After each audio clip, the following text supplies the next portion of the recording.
안녕하세요. 궁금한 재테크 썰을 풀어주는 재테크 9단 시간입니다.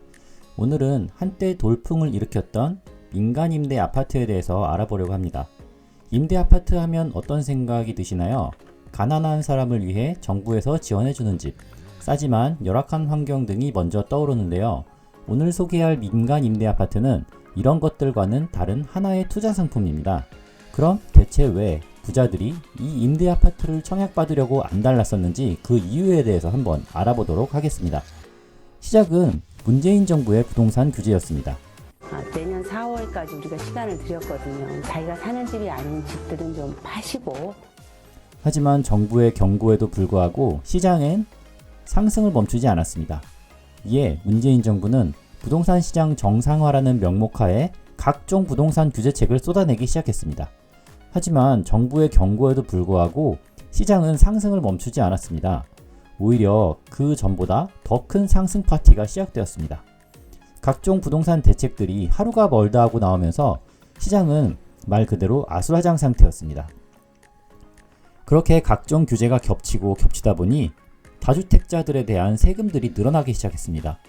다주택자 취득세 중과세, 다주택자 양도세 중과세, 다주택자 종부세 중과세 등 다주택자들을 옥죄기 시작한 것입니다. 이런 시장 상황 때문에 시장에서는 다주택 세금을 회피하기 위한 각종 투자 상품들이 각광을 받기 시작했습니다. 제 영상에서도 언급했었던 오피스텔, 지식산업센터, 생활형 숙박시설과 같은 것들 말이죠. 하지만 이런 것들은 엄밀히 말하면 주택은 아니었습니다. 사람들은 주택, 그 중에서도 아파트를 원했죠. 보통 사람들은 부동산 가격이 오르면 건설사가 배불러진다고 알고 있습니다. 하지만 이것은 사실이 아닙니다. 아파트 건설에 있어 시행사와 시공사의 개념이 있습니다. 요즘 말이 많이 나오는 브릿지론이나 PF대출은 시행사에서 추진하는 것입니다. 한마디로 아파트를 건설하기 위한 사업 계획을 세우고 초기 자금을 조달하는 일을 하는 것이죠. 이런 시행사들이 사업 준비가 되면 시공사, 즉 아파트를 지어주는 건설업체를 선정하여 실제 착공을 하고 분양을 통해 돈을 버는 구조입니다.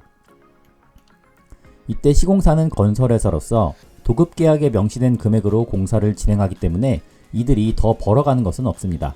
결국 분양가를 높게 올린다면 시공사가 아닌 시행사에서 이익을 보는 구조가 되는 것이죠.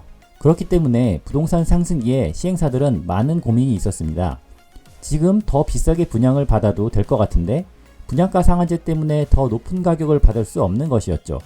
일부 자금력 있는 시행사의 경우 후분양을 하기도 했으나 후분양은 리스크도 크고 자금 조달도 만만치 않기에 다른 우회로를 찾기 시작했습니다. 그것이 바로 10년 민간 임대주택입니다. 민간 임대주택은 말 그대로 임대입니다.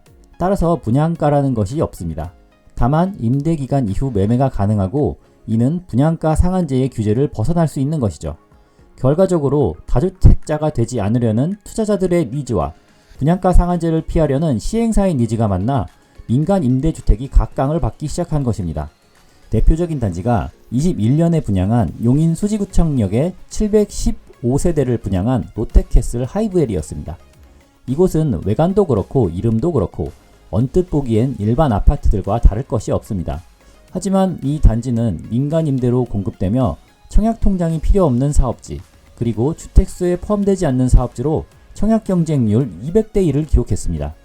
보증금 8억 후반대에 월세 100만원이라는 높은 금액이었지만 다른 사람에게 세를 주는 전대차가 가능하다는 소식에 너도나도 청약을 넣은 것이죠. 분양 전환 시 우선 분양에 대한 이슈도 시행사에서 임대 거주자가 분양 예약금을 납부하는 방식으로 해결하여 사실상 본인 소유의 집을 10년간 주택수 제외하고 가져가는 상황이 된 것이죠. 분양 당시 고분양가 논란도 있었지만 근처 성북역 롯데캐슬 골드타운의 시세가 14억을 넘어가자 이 추세라면 20억도 가능할 것이다 라는 희망론이 널리 퍼져 있었습니다. 그렇게 초기 분양권 시장에서는 선호층 기준 프리미엄이 무려 1억이 넘게 붙어서 거래되는 상황이 연출되기도 했습니다.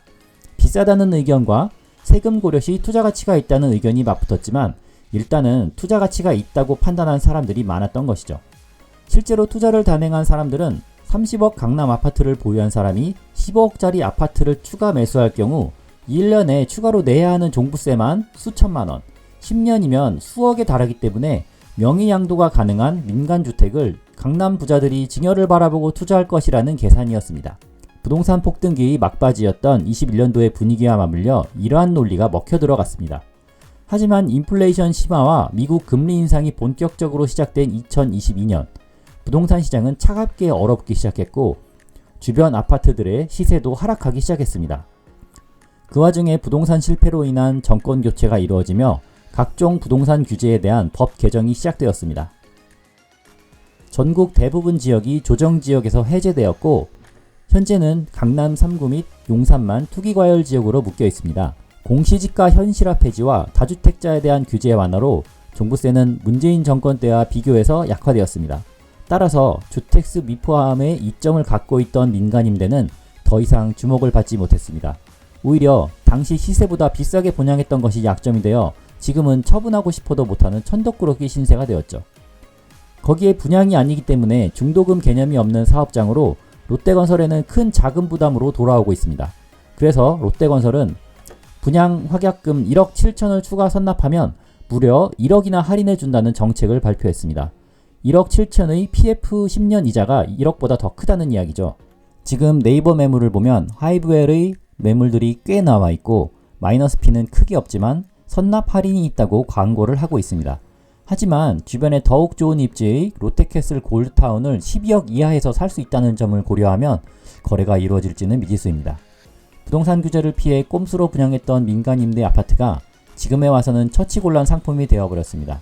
이렇듯 부동산 투자에서는 정책이 얼마나 중요한지 알 수 있는데요. 불합리한 정책은 언제든 폐기될 수 있다는 점을 명심해야겠습니다. 민간임대 주택에 대한 이야기는 여기까지고요. 구독, 좋아요 부탁드리고 다음 시간에도 재미있는 재테크 이야기로 찾아뵙겠습니다. 감사합니다.